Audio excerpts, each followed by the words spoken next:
Good morning and welcome to the latest developer diary. I think we're up to 5 now for Left Hand Path as I continue to develop the new area of Samael.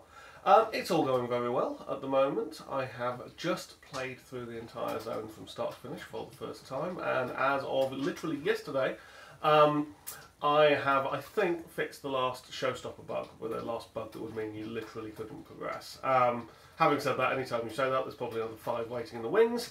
So we shall see. What I'm doing at the moment is I am literally going next door into the VR room, playing through the game as far as I possibly can. Every time I hit a bug, I stop, I take a note of it, move on, then come back into here, fix all those bugs, go rebuild, go back out, repeat.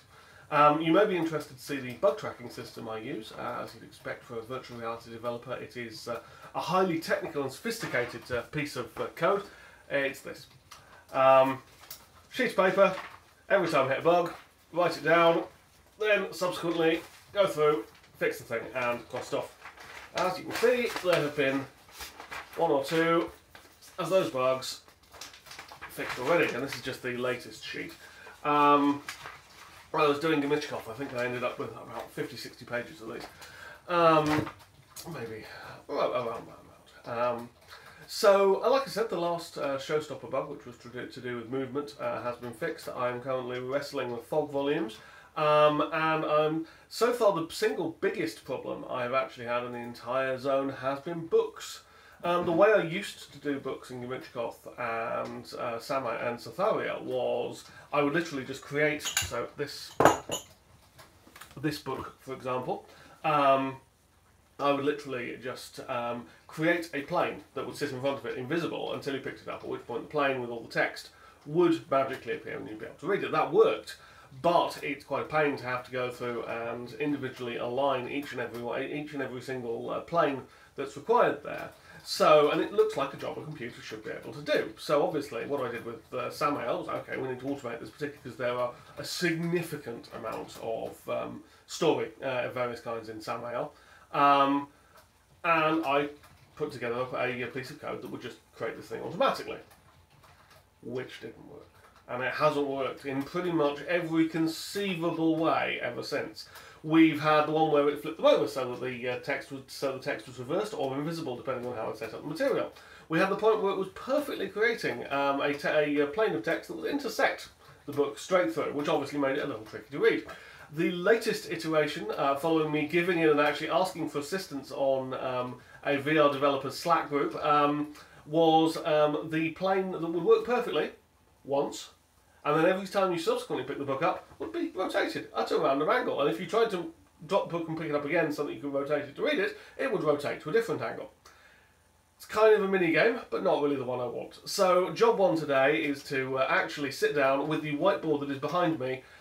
It has come time. I am doing maths on the whiteboard. It's proper coding time. It's the thing that all, or at least most coders, fear, dread and try to avoid. But the time has come, so I'm going to have to do it. Fortunately, not all of the bugs are like that. Some of them are considerably quicker. For example, we've got one here, which was literally just, I noticed that there was a table, and everything that was meant to be sitting on the table had fallen through.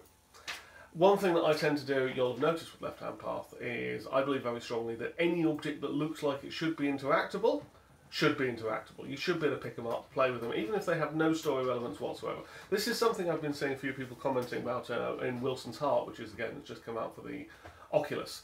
I think it's a virtual reality. You have these grip commands. The idea that you can only interact with the 3 or 4 special items, well, for one thing, as people have commented, it makes puzzles a lot easier to solve because, well, we're going to use the 3 or 4 things that we can possibly use, and one of them is going to be the solution. And it also just diminishes the feel of immersion. You know, I'm wondering, I'm coming into the opening room in Left Hand Path. There's a lamp on the side. There's some carrots in a basket. I've noticed people get a lot of enjoyment out of literally just reaching down and playing with the carrots. That sounded kind of wrong, but you get my point.